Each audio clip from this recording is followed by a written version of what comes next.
Okay, we will get started. Today we are talking about discrete probability distributions.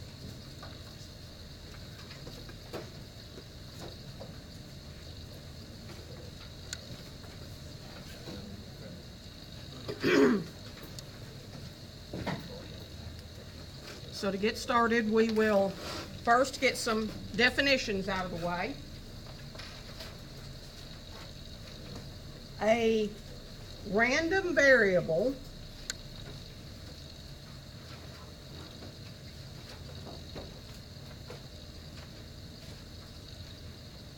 which is what we'll call X, represents a numerical outcome or value associated with each outcome of a probability experiment. There's two kinds of random variables. A discrete random variable has a countable number of possible outcomes. A continuous random variable has an infinite number of possible outcomes, so many that we can't count them. The difference being that with a continuous random variable, there's always another number between any two numbers that you can come up with. Whereas with a discrete random variable, there's nothing between 1 and 2. You have either one thing or two things. So if we're talking about examples, if X represents the number of players on a basketball team, would that be discrete or continuous? It's discrete because you have to count them. But if X represents the length of time it takes to swim 4 laps in a pool, is that discrete or is that continuous?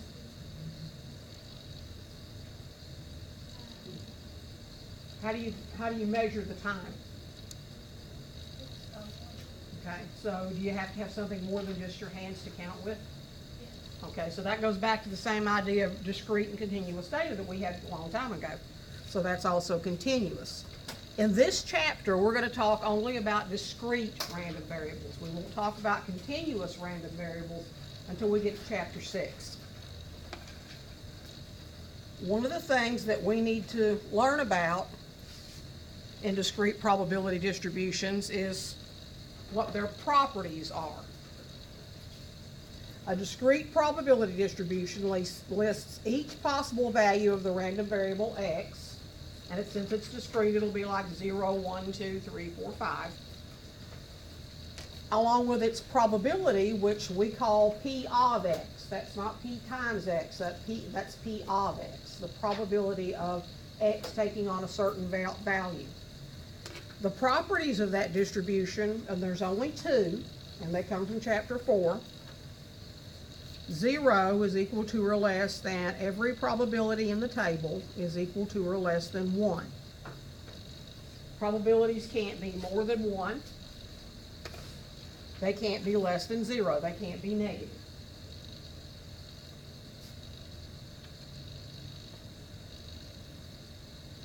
The other one says that the sum of the probabilities, and this funny looking backwards 3 symbol is called a capital sigma, and it means add them all up. If you add up all the probabilities, they have to add up to 1. And that's assuming that the probabilities are all decimal values or fractions. Now, they can be given to you as percents, but in order for us to use them, we have to actually change them to decimals.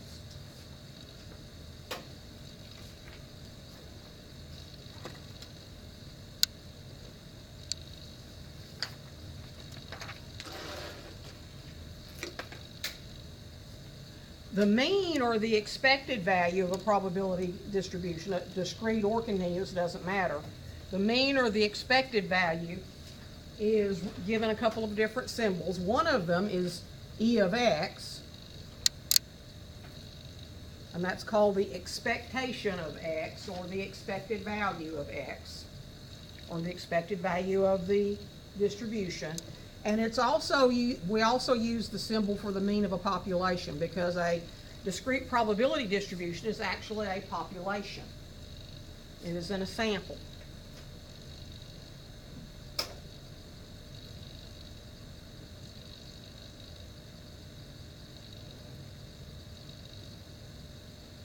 The variance of a discrete probability distribution is sometimes written as VAR X, but more commonly it's called sigma squared. And again, that's a sigma squared because it's a population. And then of course the standard deviation of a discrete probability distribution is just sigma. It's the square root of the variance, so it's sigma.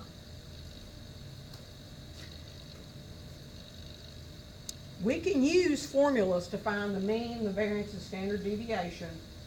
And I didn't even give you the formulas. There are formulas. We could use the formulas to find those, but we also can use our calculator. And what we're going to do is, just like we did in chapter 2, we're going to put the probability of the variable x, we're going to put the values of x into list 1, just like if we did a weighted mean, like we did in chapter 3. So we put the values of x into list 1, and then we're going to put the probabilities for those values in list 2. And then you're always going to use one variable statistics, list 1 comma list 2, to get your mean and standard deviation and other statistics. The calculator sheet that I gave you has a lot of help on it. The other sheet that I gave you has the symbols that we're going to be using for the rest of the semester. And by the end of the semester, you have to have memorized every symbol on that page. You have to know what every single symbol on that page stands for, what it is. But for the next test, you only have to memorize down to about the middle of the page. Population, proportion, of failure. Okay? The rest of it is chapter 6, 7, and 8. You do need to have these memorized, and I can tell you right now that on the final exam there will be 8 to 10 questions that will ask you to identify what various symbols are. So you do need to be able to figure out what those are. I would suggest that you make index cards. Take an index card, put the symbol on one side, turn it over on the other side, and write what it stands for on the back of it, and just quiz yourself on it periodically, because you do have to have those memorized. The other thing that I gave you is to help you with calculator work through the rest of the course, because almost everything we do here on out will be calculator. We've already gone through how to calculate statistics. But if you get down to the page that says to calculate the statistics of a frequency distribution, this is also how you're going to calculate the statistics for a probability distribution. The only difference is, instead of number of students here and midpoints, we'll have values of x here, and we'll have probabilities in that column, but it works just like it says here. And then the other thing that we're going to do today is I'm going to show you how to use the binomial probability distribution commands. So we're not going to do any formulas for any of these.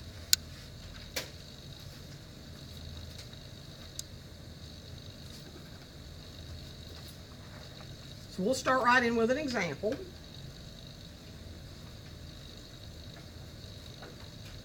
Example 1 says that a survey asks a sample of families how many televisions they have in their household. And you can see here that the most common answer was 2, followed closely by 3. This is the probability distribution, and it's based on the survey of these families. So it's actually sample data, but because it's a probability distribution, we can calculate and estimate population values from it. So what we want to do first is determine, is this a discrete probability distribution? And that means, does it satisfy the 2 properties? So the first property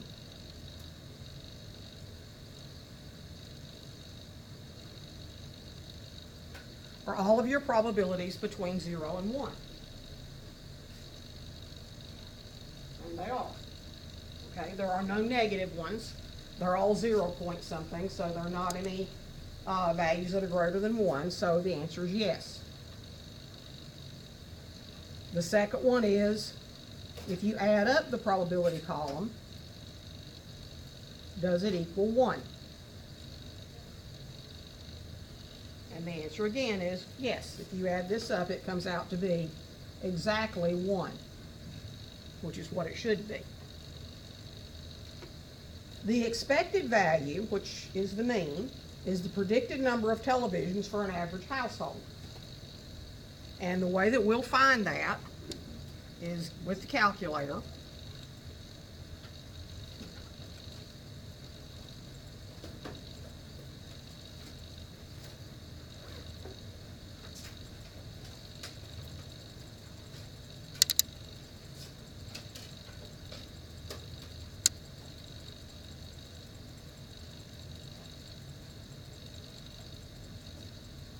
We're going to enter in 0, 1, 2, 3, 4 in list 1. And then we're going to go over to list 2, and we're going to enter the probabilities.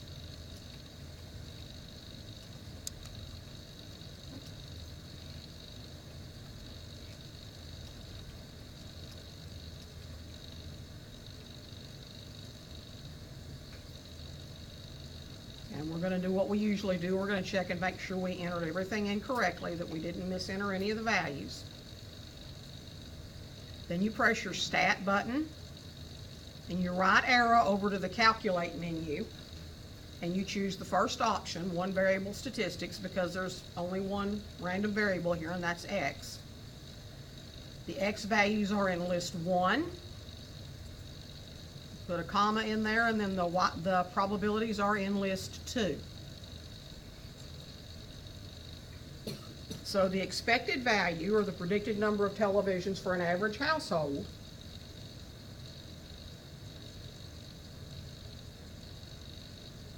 would be the mean for that probability distribution, and that would be mu, and it would be 2.17.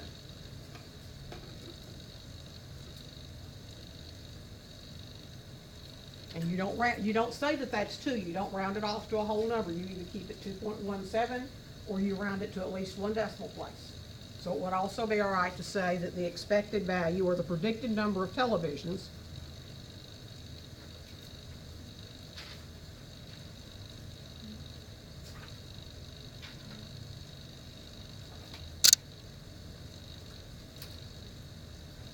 in an average household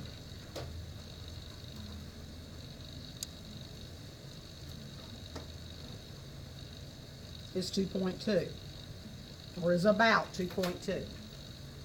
Okay?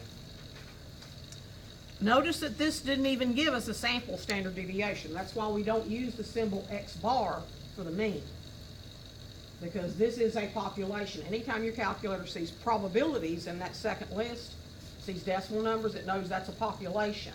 So it only reports to you the population answers. And that means then that the symbol for the mean is going to be mu, not X bar, and the standard deviation that it gives you is 1.158. And that's going to be using the symbol sigma.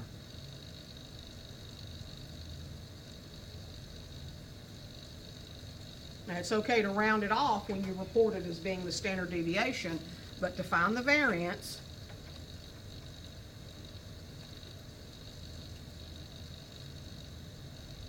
you type in all the decimals that you see, and then you hit your X squared button. So the variance is 1.341.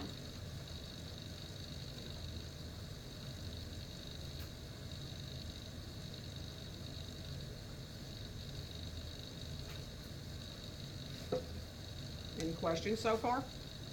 How did you do the variance? You just type in the standard deviation number and hit X squared.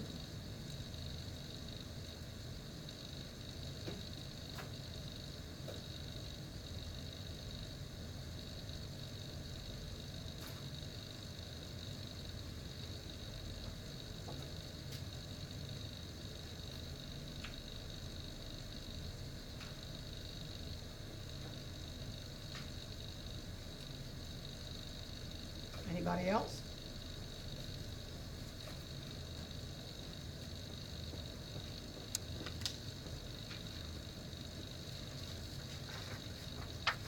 Okay, this is another probability distribution. This one says that it lists the number of peas with green pods among 8 pea pods.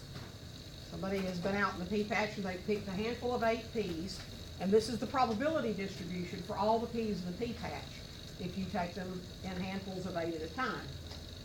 So the probability is apparently pretty good that the peas have green pods, because it seems like more of them, like 5, 6, and 7 have higher probabilities than the lower numbers like 0, 1, 2, and 3. In fact, 0 and 1 have only a 0, really close to a 0 probability. It's not completely 0, but it's so close to 0 that if we rounded it to 3 decimal places, it would be 0. So is this a discrete probability distribution?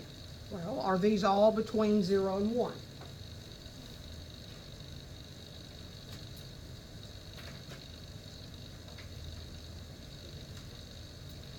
Does it add up to 1?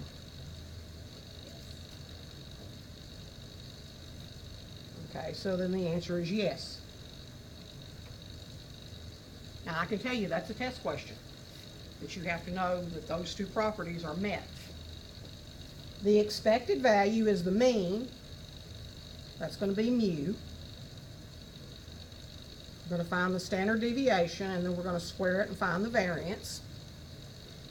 And the way that we're going to do it is we're going to take the calculator, and we're going to go back to those lists, and 0, 1, 2, 3, 4, 5, 6, 7, 8. And then I'll change the probabilities in list 2.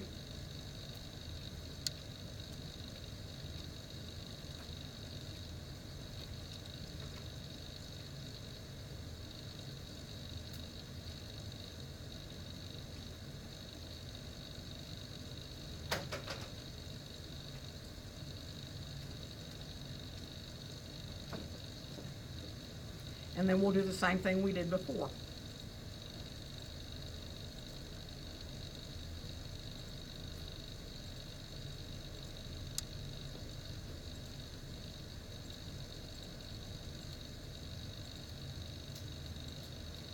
So we see that the expected number, or the mean, this time actually came out to be a whole number, and it's 6. And that should kind of make sense, because if you look in the probability distribution, 6 has the highest probability, followed closely by 5 and 7. Yes? In list 2, is the 0 pluses the zeros? Just put those in as zeros. And then our standard deviation is 1.22.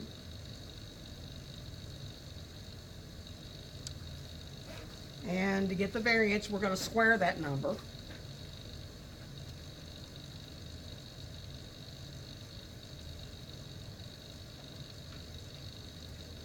Oops.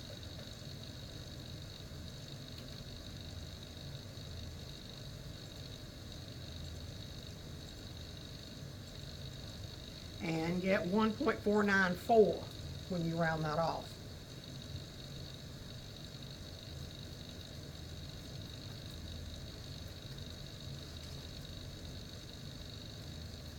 Any questions about how to do these so far? You are going to need to practice. That's what your homework's for, is to practice how to do these problems, but it's all going to be done on the calculator. The next question says use the range rule of thumb. And the range rule of thumb says that 95% of the values of x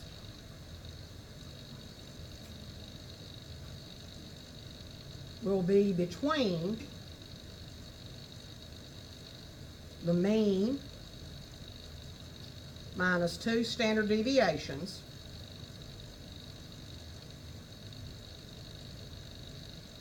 and the mean plus 2 standard deviations. So what that means in our case is that 95% of the value should be between 6 minus 2 times 1.222 to 6 plus 2 times 1.222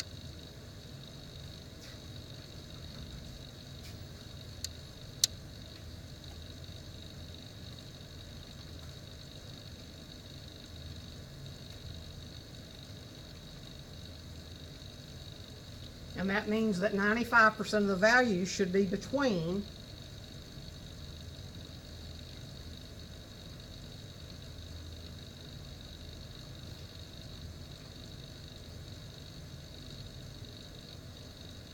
we'll call that 3.6 and 8.4 of the number of green peas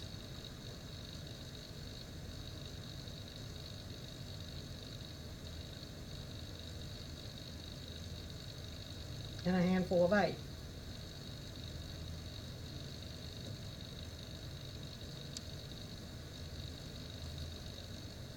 And what that tells you is that it would be very, very unlikely to have fewer than 3 green peas. If you grabbed a handful of 8 peas out of that patch, it would be very unlikely to have fewer than 3. And obviously you can't have more than 8, so even though this is 8.4, it says you don't have any real chance of getting more than 8. But if you look at your probability distribution, what are the probabilities for 0, 1, 2, and 3? They're very, very low. So altogether, those 3 probabilities add up to less than 5%, which is what that range rule of thumb is telling you, is that it would be very unusual to get fewer than 3 of those 8 pea pods to be green. It just bears out what the table tells you. So then the next question says, based on that result, is it unusual to get only 1 pea with a green pod? And the answer is yes, it would be unusual.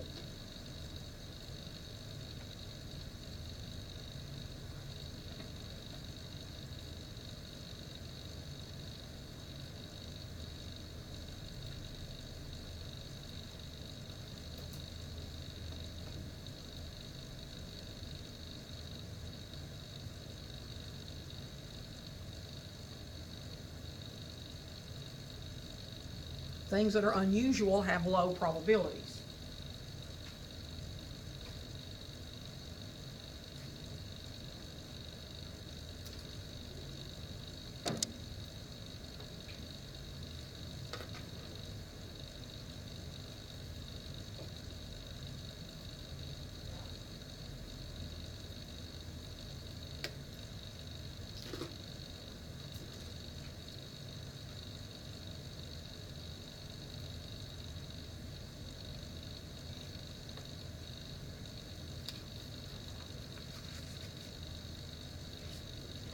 And we still have this same probability distribution that we're working with. And this one says, find the probability of getting exactly 7 peas with green pods. Exactly 7. Well, you read that right off the table. The probability of getting exactly 7 is 0.267. And you write that P of X equals 7 is equal to 0.267. And then if it asks you, like it does in the next one, what's the probability of getting 7 or more? Well, then that would be 7 or 8.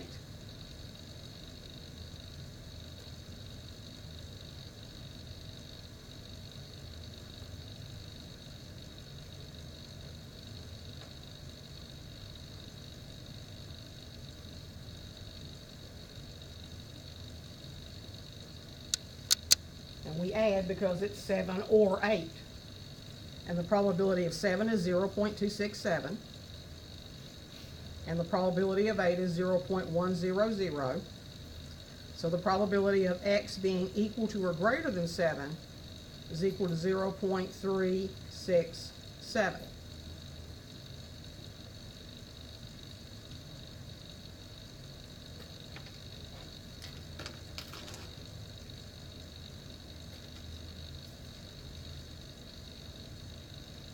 And then our last question says find the probability of getting less than 4. Which of those numbers in the x column are less than 4?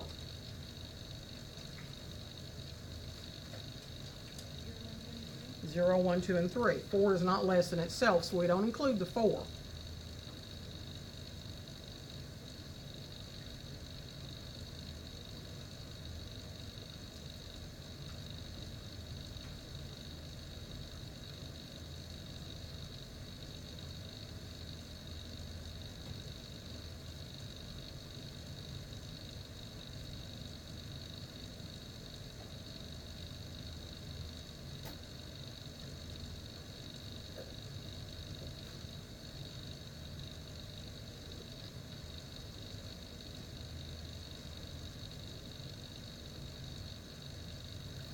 So probability of 0 is 0.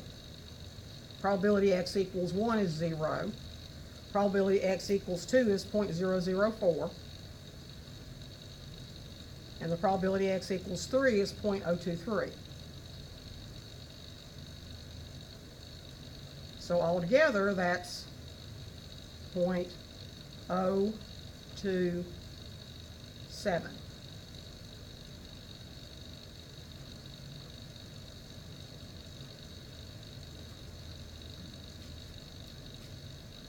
Is this making sense so far?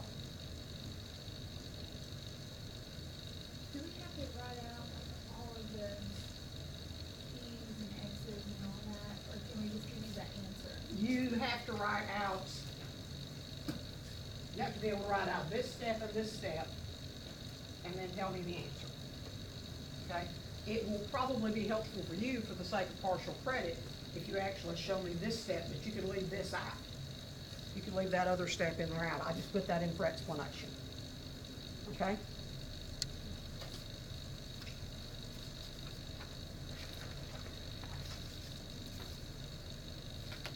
And we're going to talk about one special probability distribution. And this is called a binomial probability distribution. A binomial experiment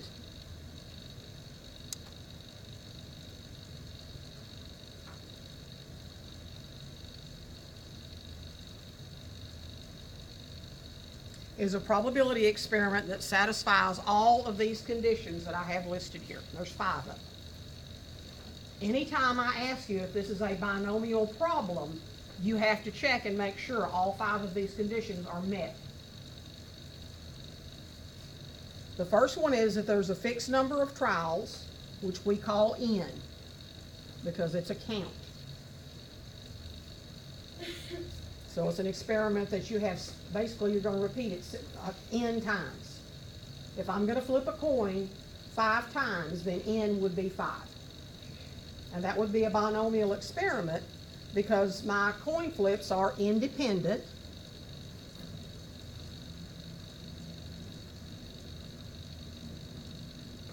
Which means that the coin landing on heads doesn't influence whether it lands on tails the next time. The coin doesn't have a memory.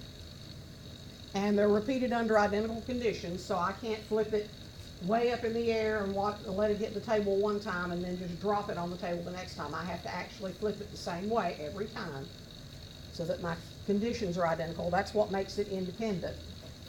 Each trial can only have 2 outcomes. The word binomial comes from 2 Greek words meaning 2 names. And the 2 names in a binomial are success and failure. The outcomes are classified as a success,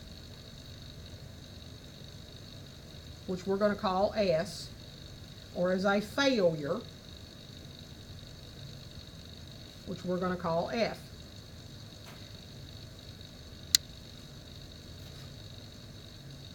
So if I'm flipping a coin and I'm counting the number of heads, heads is the success and tails is the failure. The probability of success is called P of S, and its symbol is a lowercase p. And the probability of failure is a lowercase q. And P plus Q has to equal 100% or 1, because either you succeed or you don't. You either succeed or fail. That's all that can happen.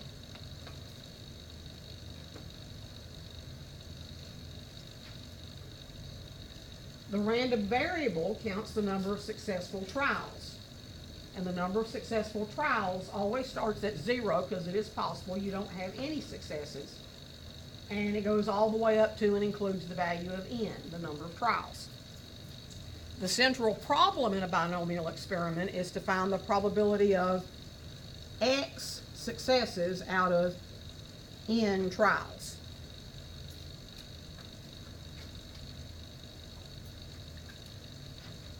We're only going to have 3 formulas, and I don't expect you to memorize these 3 formulas. I will give them to you on the test.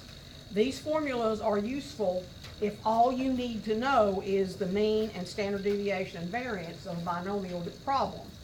If you're not interested in actually building the table or calculating the probabilities, you may want just to have these formulas, because it saves having to build a whole table. So the mean of the binomial experiment is called mu because it's a probability distribution, and it's basically the number of trials times the probability of success.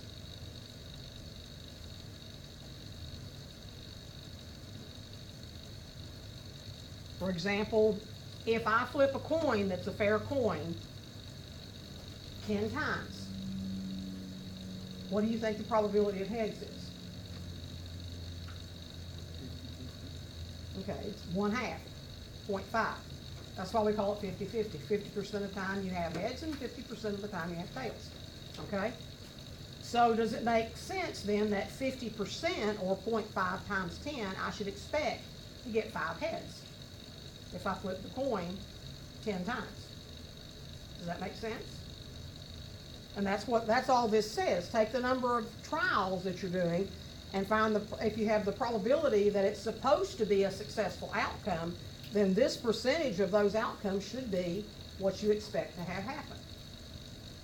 Now the other two don't make that kind of sense. The variance is sigma squared, and you take n times p, which there again, that's the mean, but you're going to multiply it by q, and q, because of the p and q added together being 1, that's really n times p times 1 minus p. That's the value of q.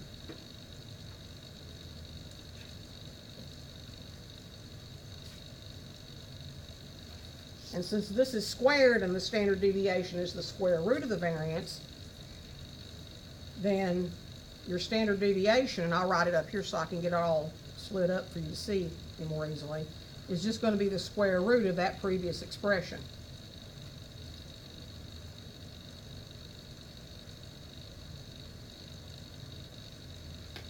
And you can use the p or the q, either one that you want to. The 1 minus p or the q. Just remember they're complements of each other. Yes? So would P be success and Q failure?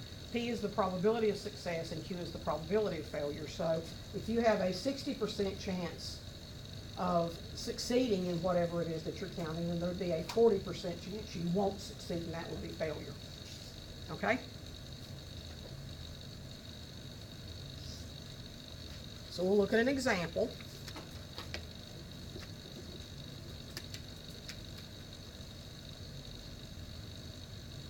Example 3 says, and I'm going to read it, you've got it in front of you. An experiment in which a soccer player who historically makes 60% of his penalty kicks is asked to kick 3 penalty kicks, and the number of penalty kicks that he makes is recorded. Find the probability that the soccer player makes 2 of his penalty kicks. Now, if he's going to kick 3 times, what are the kind of outcomes that we can see? He either makes it or he doesn't, okay? So, on the question of is this a binomial experiment, the first thing I always ask is there more, how many outcomes are possible? And the only outcomes, success or failure, that are possible are he makes it or he doesn't. So that one is met. We're good to go on that one. Is there a fixed number of trials? How many times is he going to kick the ball? 3. So he's not going to kick, 3 to 5. It's a fixed number. He's going to kick the ball 3 times. So that's met. Is there a defined probability of success for every time he kicks the ball? Did they tell us what his probability of succeeding is? Yeah, 60%. So we've got that. Are the trials independent of one another? Does the probability of success stay the same every time that he kicks the ball? Yeah. He's not more likely or less likely to get the second kick if he misses on the first one. He has the same probability every time he kicks the ball. So they are independent. So now that we know that,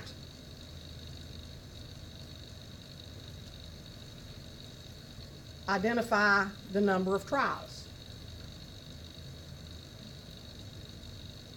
That's his 3 kicks. What's success?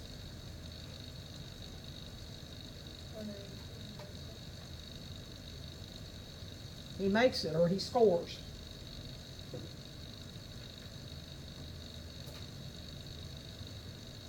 What's the probability of success?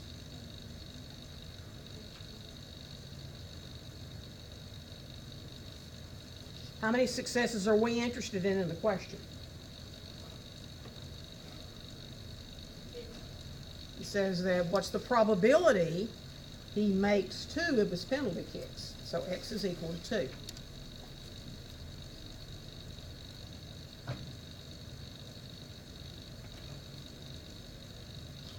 So then, just as an example of how to do the formula and interpret everything, how many of the kicks do you think he's going to make? Pretty close to 2. Well, pretty close to 2, because he's going to kick it 3 times, and the probability of success is 0.6. So 3 times 0.6 is 1.8, and that's either 1 or 2 of the kicks he should be successful on. Okay? He's a little bit more likely to be successful on 2 of them because 1.8 is closer to 2 than it is to 1. The variance is 3 times 0.6 times 1 minus 0.6 is 0.4. I guess I'll switch over to using parentheses because it might get a little unclear with all those dots in there. And I can't do that one in my head, so, well, I can, but I don't want to. That's what they make calculators for.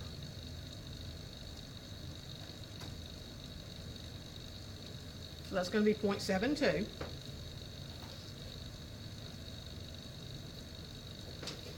And remember, that's sigma squared, just like this is mu. And if we want the standard deviation, we have to take the square of that.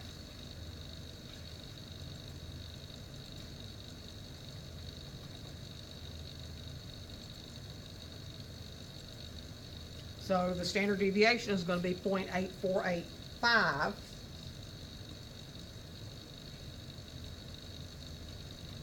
And we'll round that off to 0.85.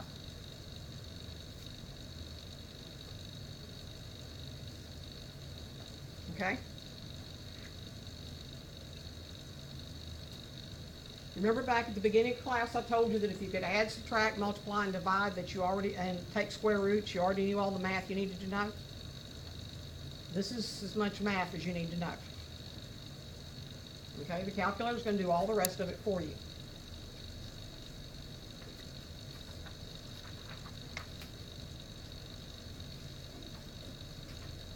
Now here's another example.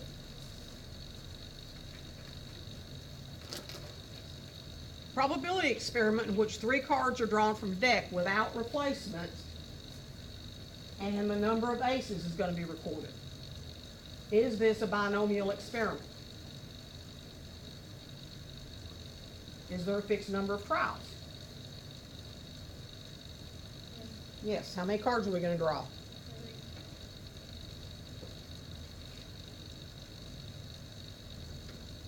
Does each trial have 2 outcomes, success or failure? Yeah.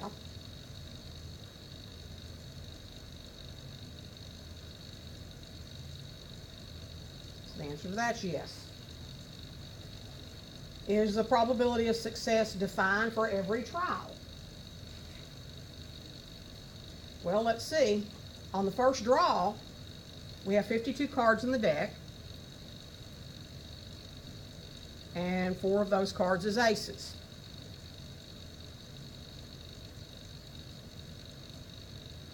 So there's the probability of the first ace. The probability of the second ace is what? Why? That's right, it says without replacement.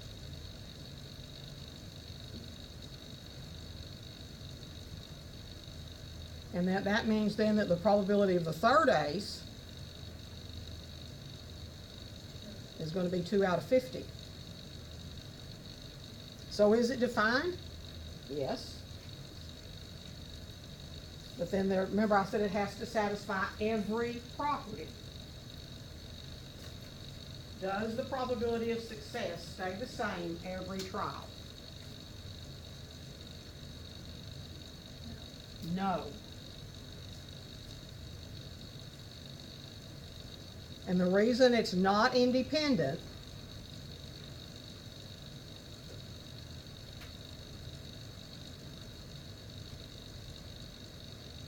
is because it's without replacement. Replacement is what would make the trials be independent. If you pull the card and put it back every time, that's a binomial experiment. But if you don't put it back every time, it's not a binomial experiment because you changed the independence of the trials.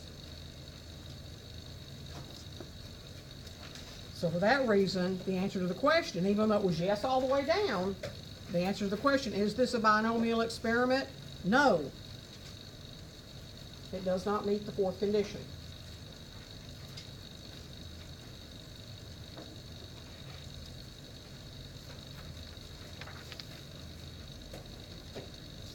Now the hardest part about the last part of this is figuring out when to use which formula.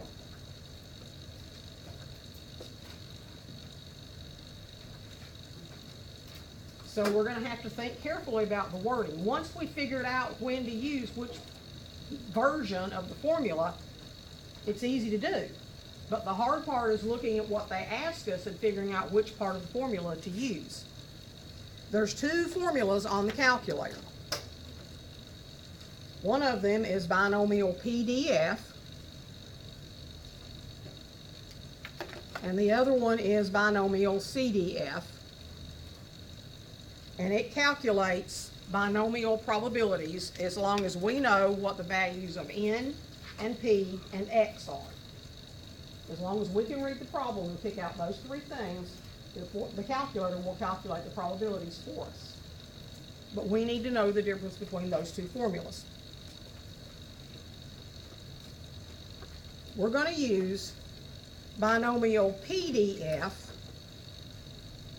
This one's really easy. We're going to use binomial PDF when x equals exactly one number. We have exactly one value of x that we're trying to find the probability for.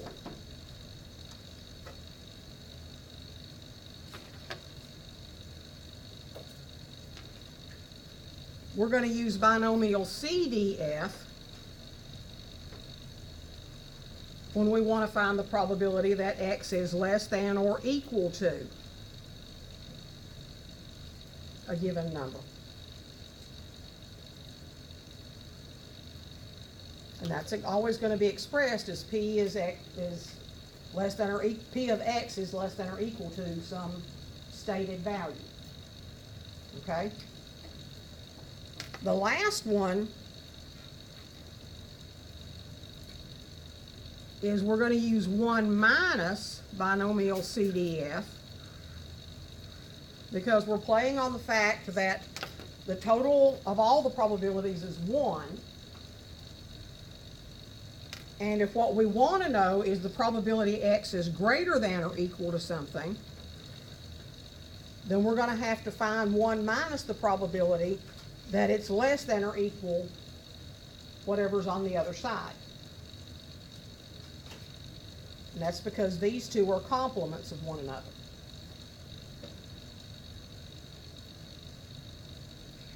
Notice that every time we use this, all of these have an equal sign in them. And so we're going to have to be able to write probability statements to identify X so that we know what X is, that X equals that number. Even though X might be a range of numbers, we need to know what the top number is for the range of numbers that we're going to put in the calculator, because this is the other one this is the one we've got. So we're going to have to talk through these very carefully.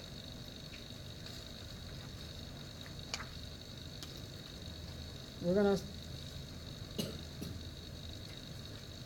look at an example. Example 5 says, according to research, about 70% of all United States households have cable television.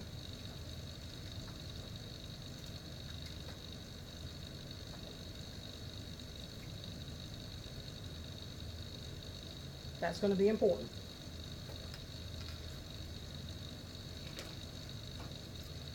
In a random sample of 15 households, what's the probability that exactly 10 have cable?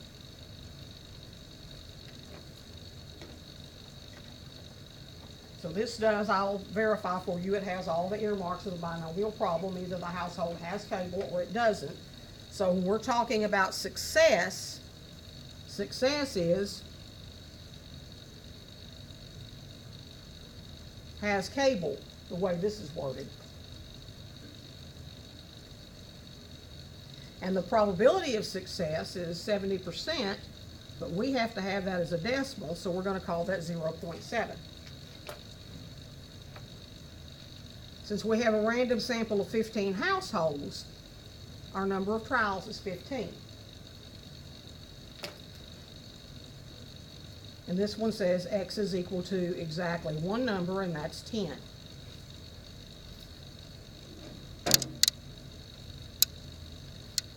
We have to set up the probability statement to match what we're trying to find. So what we're trying to find is the probability that X equals 10. And the probability that X equals 10, since we're only looking for one number and it's got the equal sign in it, tells us we're going to use binomial PDF.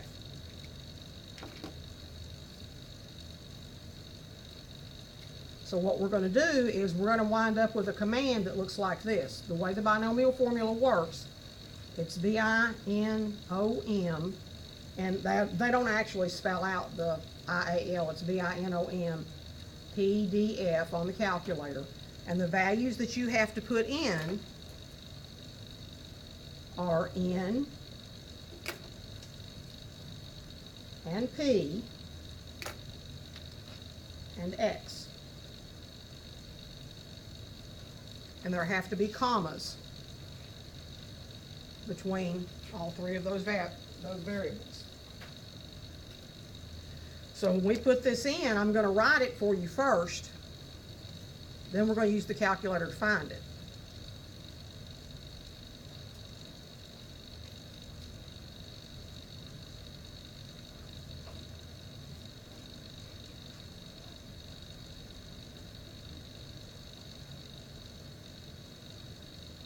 So this is the value of N, there's the value of P, and there's the value of X.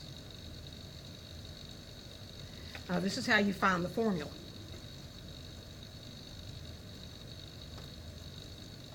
You hit your second and then your VARS key. It's right next to clear.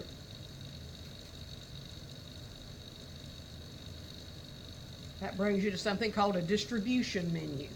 These are all probability distributions. Don't worry, we don't have to do all of them. We're only going to use 2 of them. So we're going to scroll down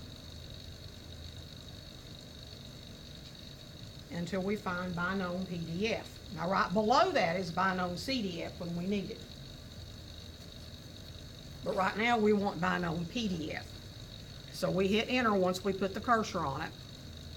And then we enter the value of n, and then a comma, the value of p, and then a comma, and then the value of x, and then you close the parentheses, and you hit enter.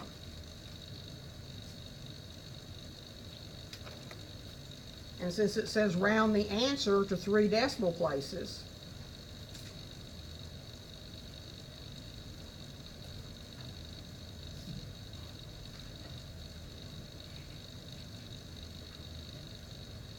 that's 0.206.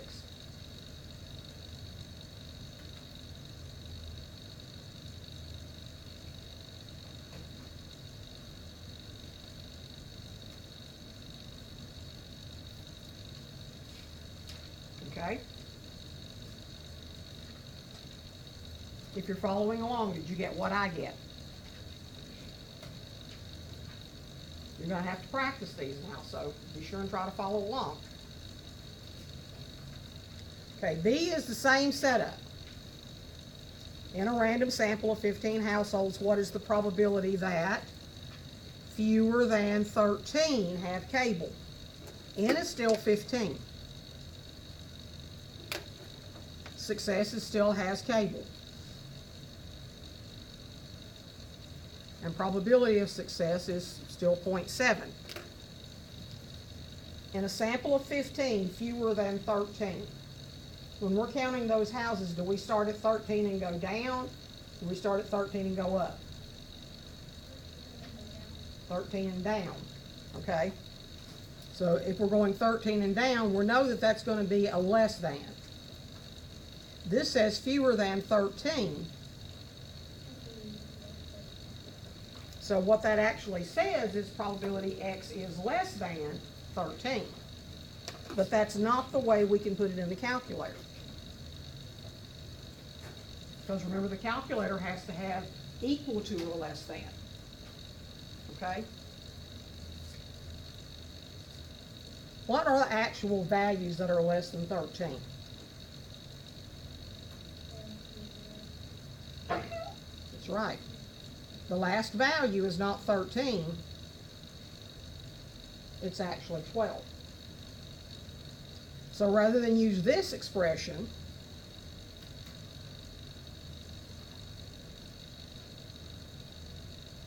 we have to use that one. Because our statement has to have an equal sign in it. And it has to point left. But now we can do it because this tells us we're going to use binomial CDF.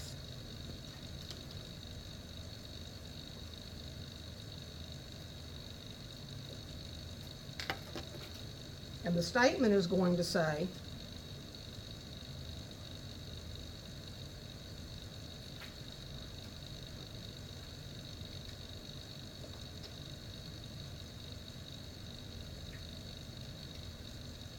binomial CDF 15, 0.7, 12, the top number. So we go second vars, scroll down, and get the second binomial formula, binomial CDF. You said CDF does it to the left of? It goes down to the left. It always goes to the left.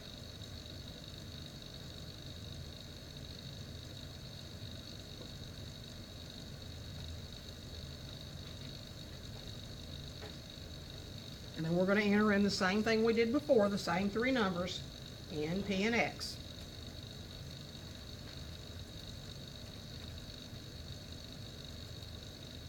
and x this time is 12. But what your calculator sees, because it says CDF, your calculator says, oh, I've got to go calculate for x equals 0, plus x equals 1, plus x equals 2, plus x equals 3, plus x equals 4, until I get to 12, and then add all those together.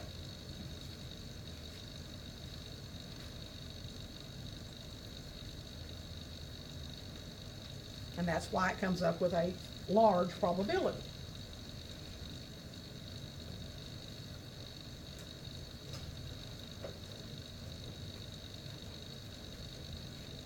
So that's 0.873.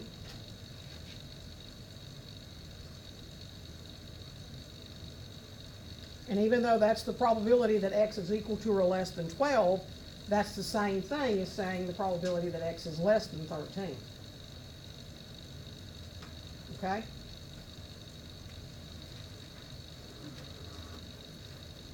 So you would accept that, you would accept the decimal as,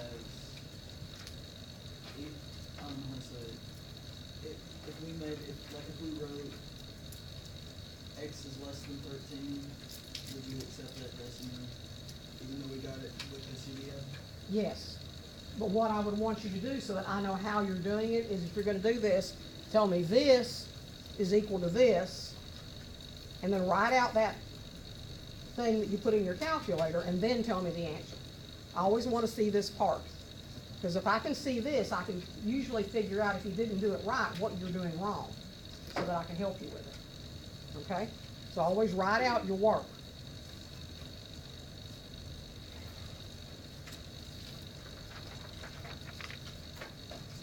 Okay, same thing again. N is still 15. Cable is still success. So success is still 0.7.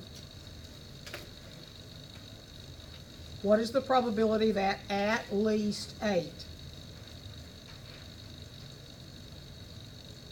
So we're starting at 8. Is 8 included? Yes. Are we going up or down? 8 and up.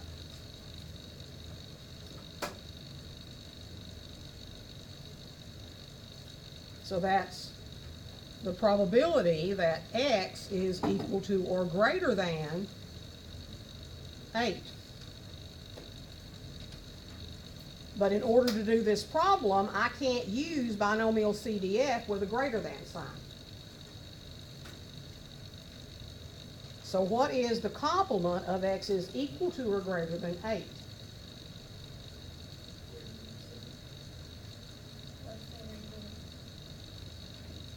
Okay, just to make sure we're all on the same page, let's do this.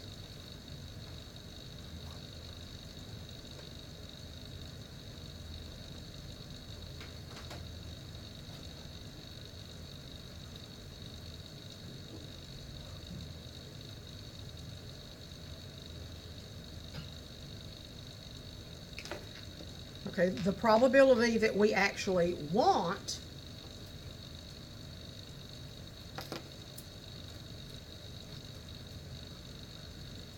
is for these values.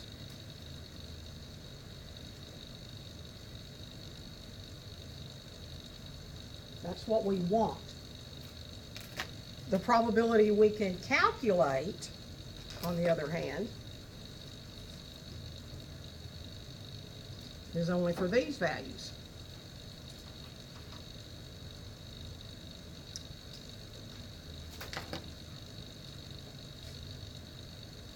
Since we can calculate this value, how do we express that?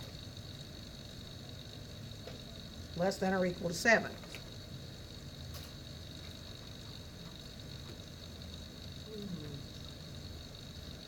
So even though we want that,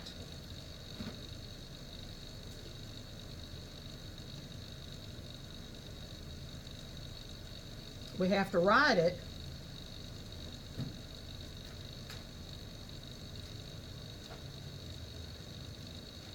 that way. But since what we really want is this, because that's the probability x is equal to or greater than 8, that's why we subtract it from 1.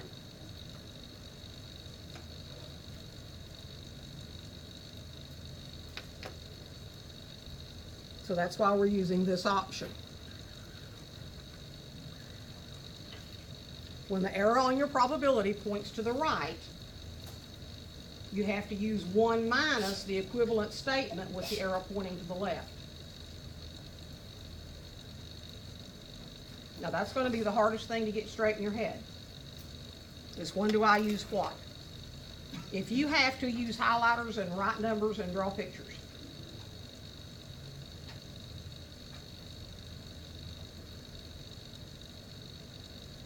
So the way we're going to enter this into the calculator is we're going to start off with 1 minus, and then second distributions, and binomial CDF, because what we want is this, and in order to find that, we're going to take 1 minus the complement, which is, for n is 15, probability of 0.7, and x is less than 7.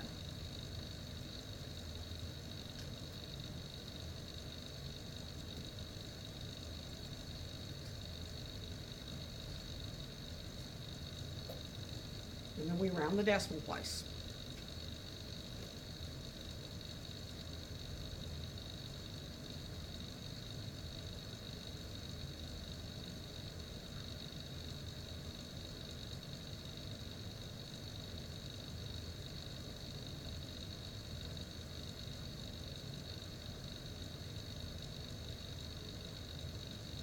And if I'm going to have 94998, then that's going to have to be 0.950 if I round to 3 decimal places. I round it correctly.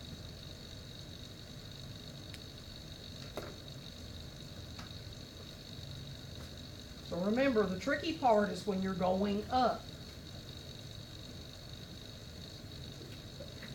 If the probabilities are accumulating going up, you have to say 1 minus. You might think of it as the opposite probability. It's the complement. You want to have the one going down that you're subtracting from 1. That was why we talked about the complement in chapter 4. Okay?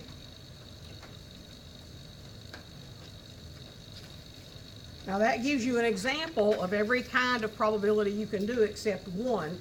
So we're going to go through a few more examples.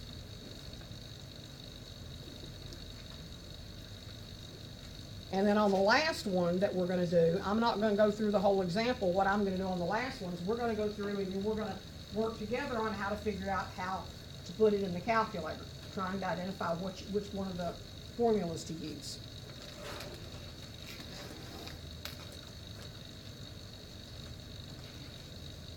So this one says, according to crime in the United States, 1998, about 60% of murders are committed with a firearm. Suppose 14 murders are randomly selected. That tells you what n is.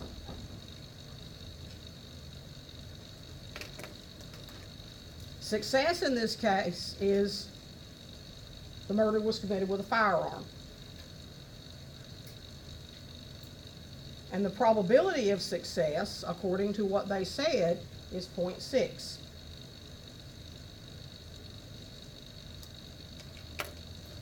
So on this first one, we want the probability that exactly 13 murders are committed with a firearm. X equals 13. And since it's x equals 13, it's ready for us to use with binomial PDF.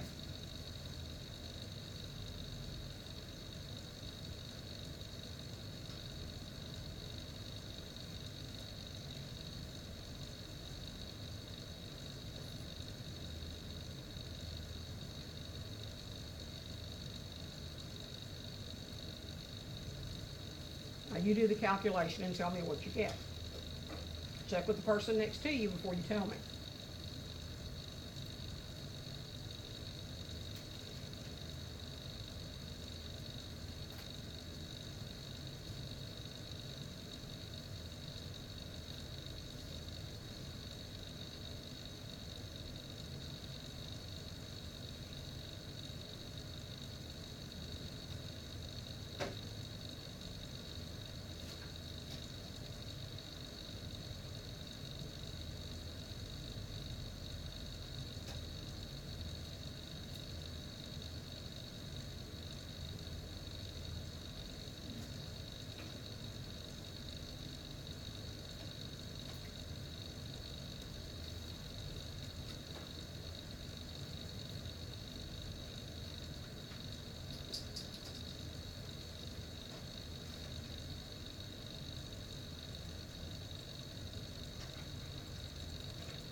Yeah.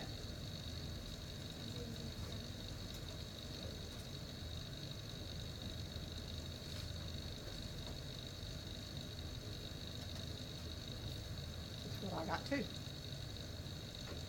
Okay.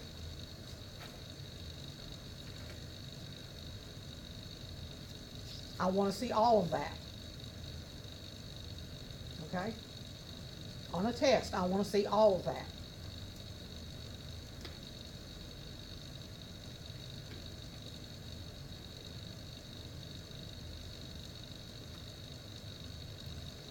Part B says find the probability that 8 or more.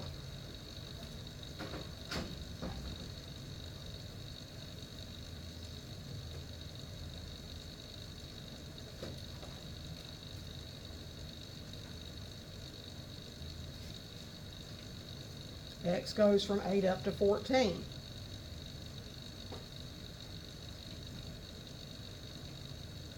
That means X is equal to or greater than 8. But I can't use that in my calculator because it goes the wrong way.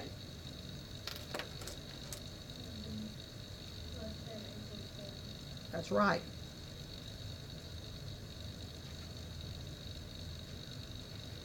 I have to have the part on the left.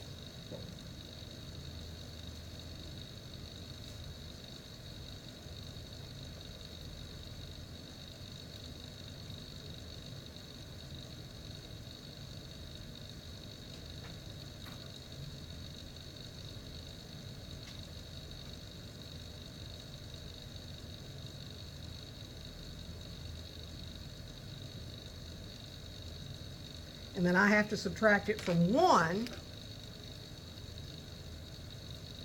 because that's not actually what I want to know. I just have to use it to find what I want to know.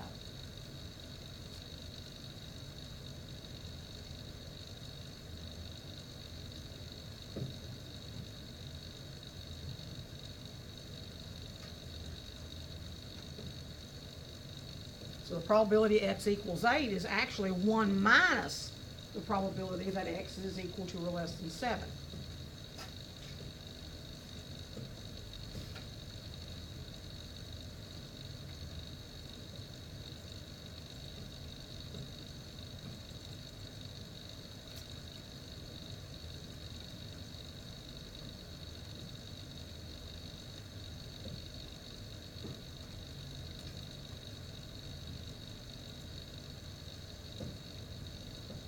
And actually we know what that is from the last problem up here. So the answer that we're going to get should be pretty small.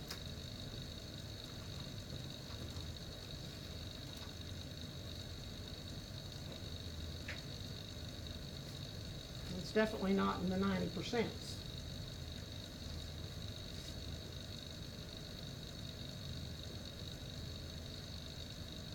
So that will be 0.692.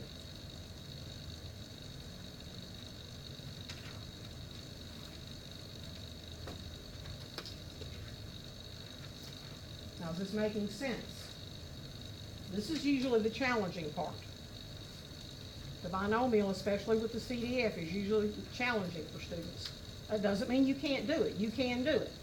You just have to practice. You have to keep working at it. And you have to write down all your work. Don't leave anything out. You can't backtrack if you can't see where you work.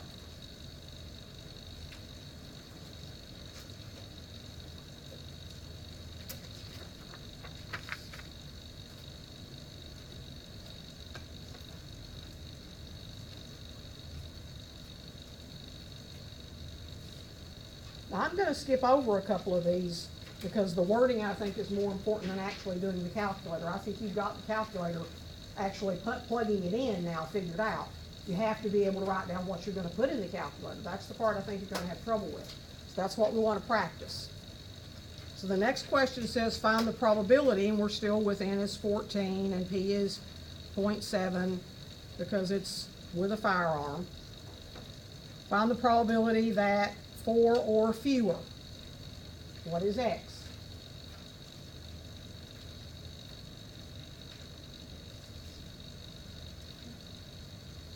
start with 4 and you go up or down. Okay? So that is x is less than or equal to 4 because 4 is included, right? It says 4 or fewer. So 4 is included. Is it calculator ready? Yes, it's pointing to the left.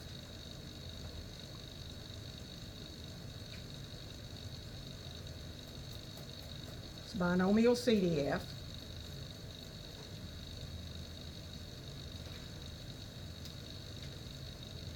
(14, 0.7, 4). Now, I'm not going to actually do the calculator. I'm just going to write the statements with you.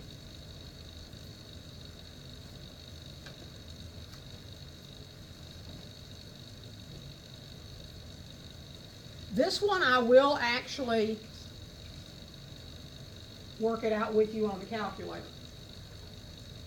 This one, you really can't use CDF easily. There is a way to do it, but it is really confusing, and I don't think it's worth it. So the way that we're going to do this one is I'm going to ask you to identify the same things we did before. N is 14, success is with a firearm, probability of that is 0.7. I think I've been using 0.7 all the time, huh? I'm sorry, it's been supposed to be 0.6. So let's get back up to this one before and change that 0.7 to a 0.6. Somehow that didn't sound right.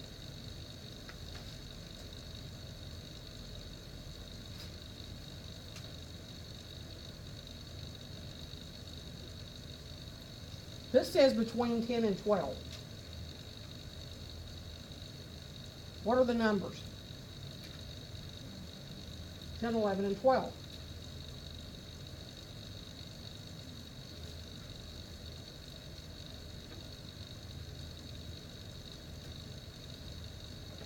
This one is actually easier to do it using this one.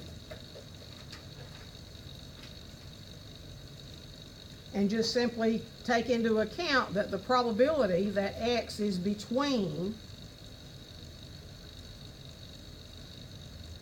10 and 12 is the probability that x equals 10 plus the probability that x equals 11 plus the probability that x equals 12. You just got to add up 3 probabilities, just like we did with the table earlier. That's actually the easiest way to do it. If you've only got 3 numbers and it's not going all the way down to 0 or all the way up to n, it's easier just to add up the ones that you need. So what I'm going to do is I'm going to do binomial PDF, but I'm going to do it 3 times, 1 for each number.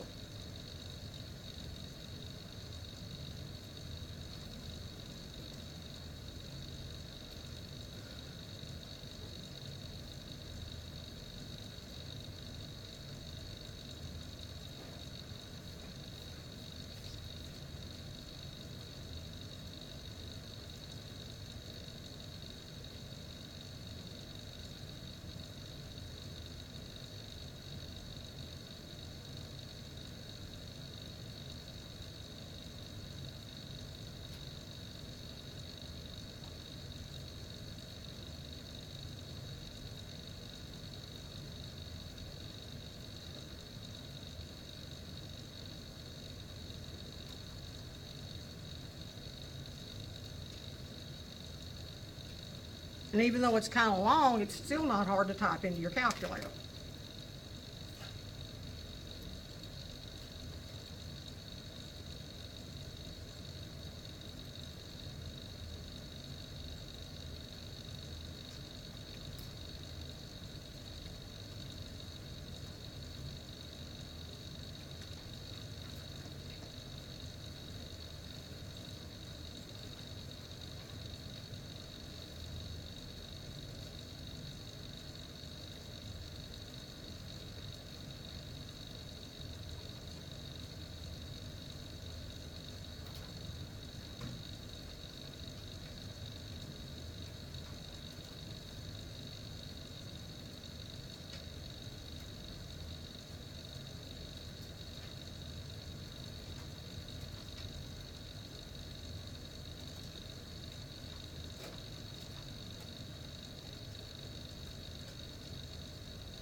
that comes out to be 0.271.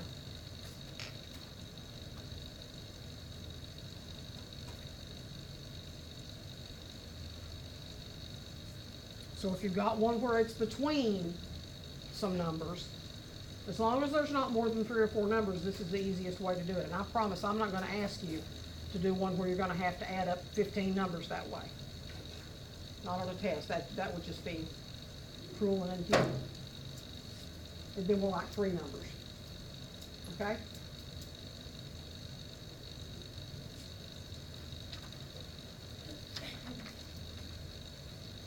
This one's a little bit different, so we have to read carefully.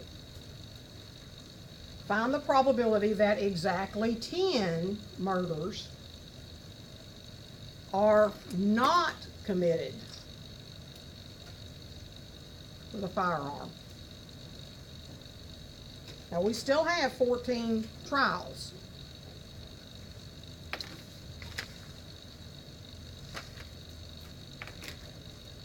What is success now? Excuse me? It's without a firearm.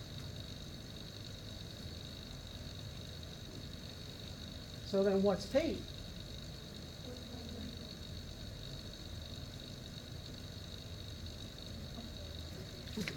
Yeah, I had to keep looking. It's 0.4. And then X is exactly 10. Okay? So this is just a binomial PDF problem. The only trick to it was realizing that they use that word not. So you had to change what success was, which changes what P is.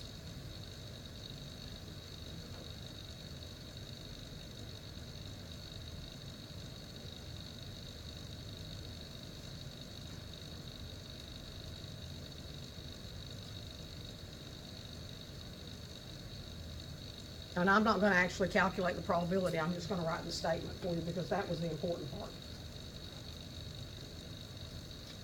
So I'm going to let y'all calculate your own probabilities from here on out. We're just going to work through these. So this is actually, I think, the last example. Let me make sure, but I'm pretty sure it is. Yes, this is the last example. And I'm not going to calculate it, but I want y'all to walk with me through finding out how to write the sentence, how to write the calculator sentence. According to the U.S. Department of Commerce and the Census Bureau in 2012, the percentage of people living in Tennessee that were under 18 years of age was 23.1%.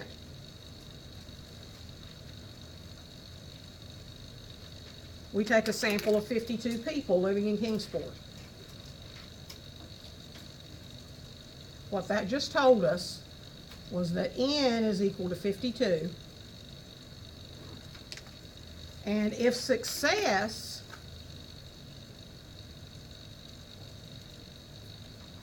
is under 18,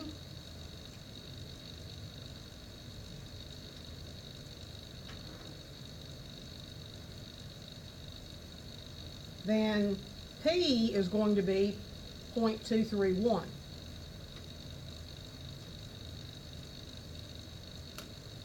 So with that assumption, find the probability that 16 of the people selected are under 18. That's the probability that X equals 16. And because it's equals, it's binom PDF, because that's the equals to.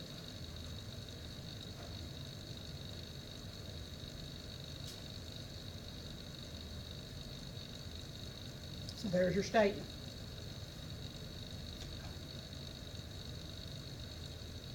Does that make sense?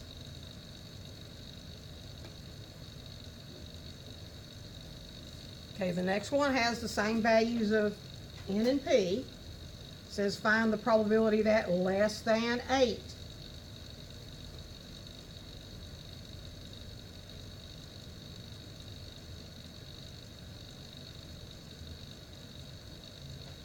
That means we have to change that statement of less than 8 into probability X is equal to or less than 7.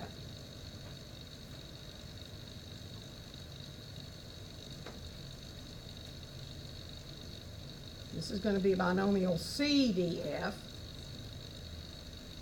52, 0.231, comma, 7.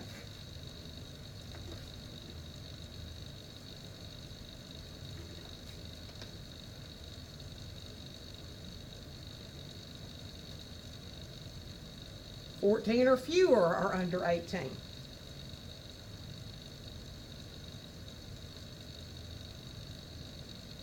That's equal to or less than 14.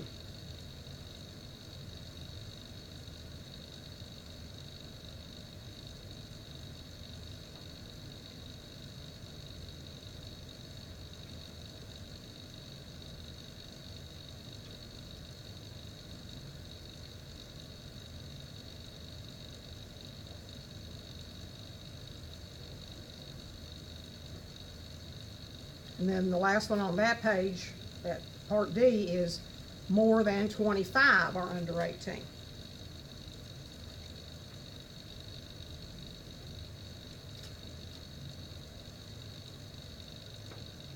And the probability that X is greater than 25 is 1 minus the probability that X is equal to or less than 25. Because greater than 25 doesn't include 25, so the complement does. This would actually be probability X is equal to or greater than 26. So 25 goes on the other side.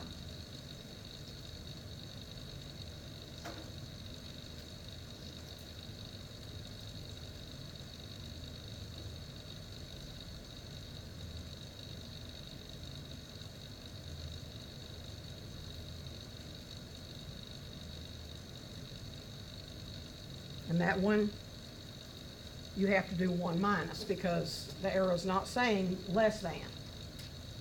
So when you're counting up, you have to do 1 minus CDF. Okay?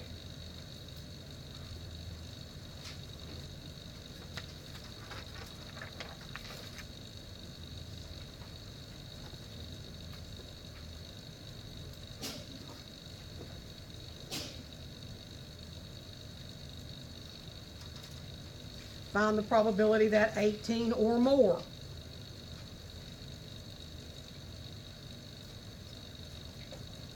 "18" includes 18, and more means it's going up. But I can't put that in my calculator.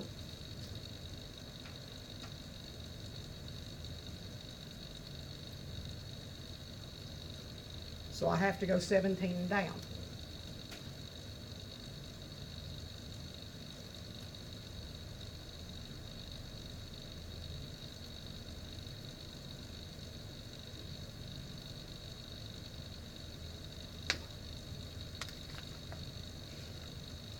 So that would be 52, 0.201, and 17. And then you're going to do 1 minus that.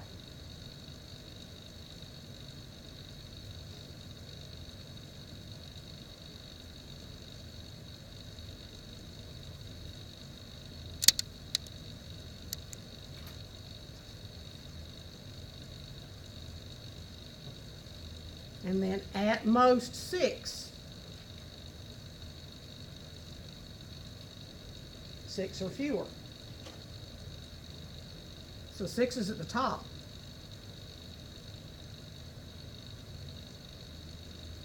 That means X is equal to or less than 6.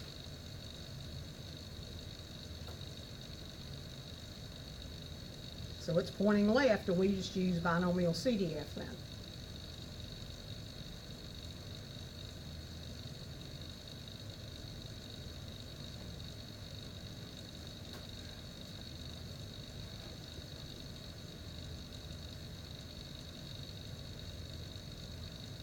Now be sure and read carefully on the next one.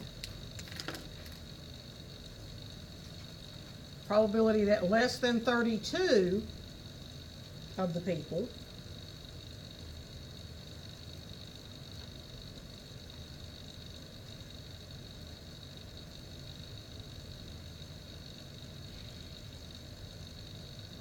which which means you're only gonna go up to 31, because 31 is less than 32, but 32 is not. Notice what it says about success. What is success? They're not under 18 years old.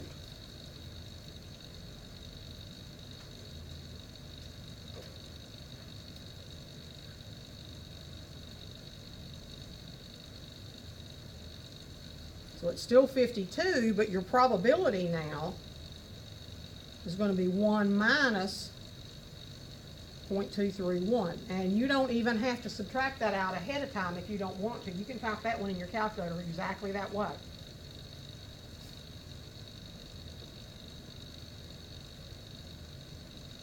And it will still do it.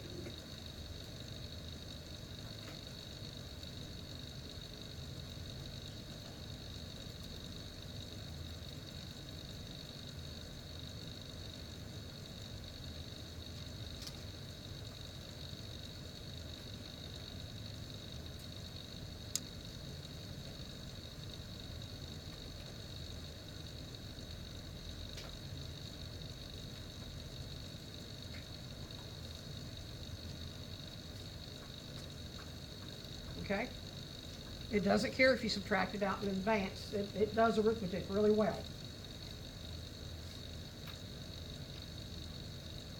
And then the last one says at least 20 are under 18.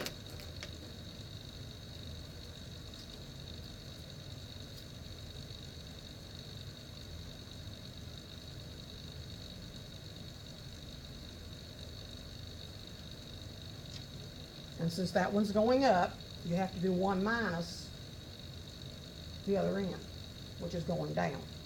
And since this includes 20, then this one stops at 19.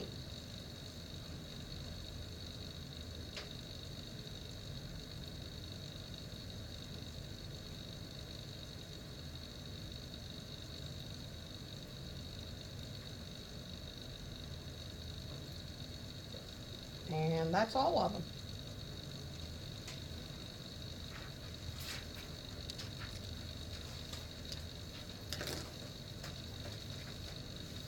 Your practice test is already in Shelby. I haven't posted the answers. I will be posting the answers tonight. But be sure that you do turn it in. Okay? That's okay. It's not due until tomorrow, no, that's right. But I'm going to post the answers tonight. Because while you're working at it, I want you to know if you're getting it right. Okay? So if you don't get one right, you can ask, and that way I'll have time to answer you. Do turn it in, because I count that as a bonus quiz grade. So that way if you've missed a quiz in Shelby or a homework assignment in Shelby, that actually is just an extra assignment. I don't really check to see if you got the right answers. I just look to see if you turned it in. As long as you tried, I'm not going to go check every single answer to give you the points for it. I'm just going to give you the grade. So don't hand me back my present, okay? And we're done early. I could have given you a break, but I thought you might prefer to get out a little bit early.